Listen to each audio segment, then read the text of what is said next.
So let's see. So from Myth Informed here, Seth MacFarlane doesn't like social media because it gives a voice to people that didn't go to college for journalism. Nothing elitist about that at all. Let's take a look.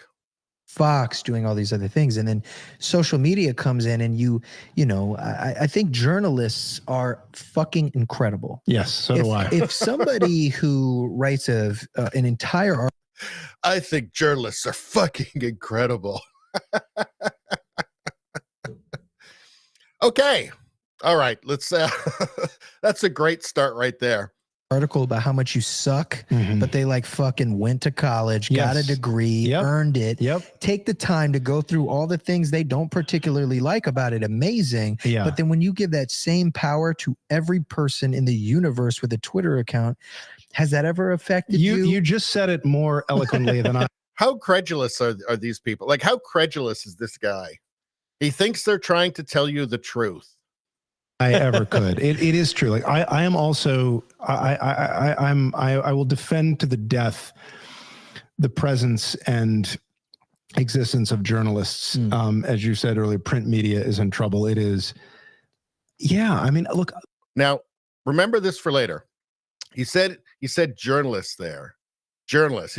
He would defend to the death journalists. Not entirely true, as we'll see in a little bit, but let's continue. The way I'm going to look at it, like when you look at a New York Times article on Instagram. That's funny. That's a funny sentence. But they do have an Instagram. And you look at the headline and you read it and you maybe click on the link and you read the story. That story, whether you agree with it or not, whether you connect with it or not, has been written by somebody who did the research, who did the work, who did the footwork, who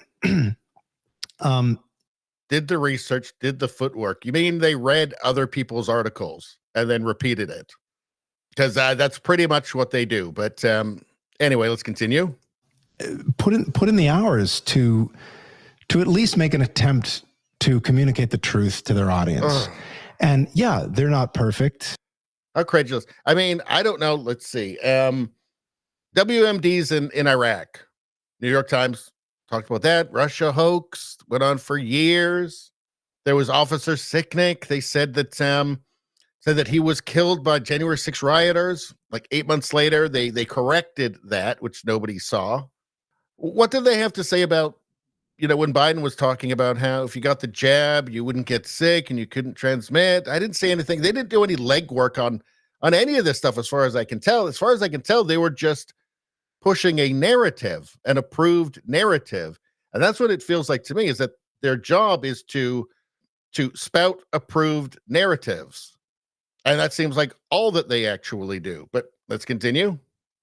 They're not still they're just their opinion. They're not perfect. If they make a mistake, and they do make their share of mistakes. Shout out Complex. Y'all fuck up all the time. Anyway, continue. There are retractions. There are admissions of that. Yes, retractions 60 pages in that nobody ever sees and that come months later. But sure.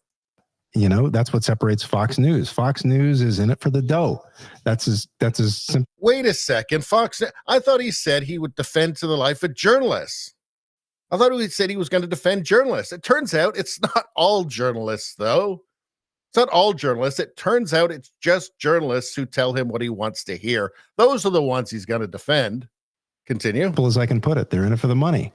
And they make a lot of money and they get a lot of viewers. Is it worth it? Wouldn't be to me. I wouldn't be able to sleep at night. Definitely not. But it makes them a lot of money. Complex. And well, they say things that sometimes aren't popular in Hollywood. I mean, Seth MacFarlane here, he wouldn't be able to sleep at night if he said things that weren't approved by every single person around him. If he weren't just regurgitating things that he'd heard on CNN and MSNBC, he wouldn't be able to sleep at night. When you look at legitimate journalism, I go back to what I said. You look at a New York Times article on Instagram, and then you look at the comments, and everyone thinks they're an expert. Everybody thinks that they know better than the person who did the legwork. They don't do any legwork. It's obvious they're not doing that. They're wrong about so much. Lab Leak, that was just some crazy comic book. That was some crazy comic book story. Crazy. They're not doing any legwork. They're just repeating things they're told to repeat. That's it. They're pushing the approved narrative. That's all that it is. There's no legwork involved there. Everybody thinks they know better than the person who put in the hours, did the research, did the interviews, did the follow-up, did the best that they could to make sure. If you did 4 hours of your own research every night, you would be better informed than anybody at the New York Times. You would. You'd be doing more work than they do. But let's continue. Sure that everything that they put into print is factual. And maybe they missed something. Maybe they fucked up, but they did their best. Yeah. And then, you know, me, Johnny Spaghetti stain on his shirt, writes a comment. That's bullshit.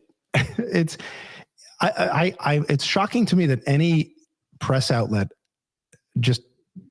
But what if the thing they're telling you is clearly false and anybody can see that? Any sane person can recognize that. Well, these claims that Trump has been a Russian agent since the 80s, that seems unlikely. Johnny's spaghetti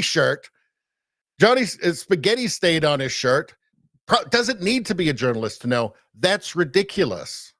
Johnny's spaghetti stain on his shirt doesn't need to be an expert to know that maybe sex changes for children is insane. Anyway, let's continue. They consent to comments under there because there are studies that have shown that if you read an article on social media, you process it a certain way.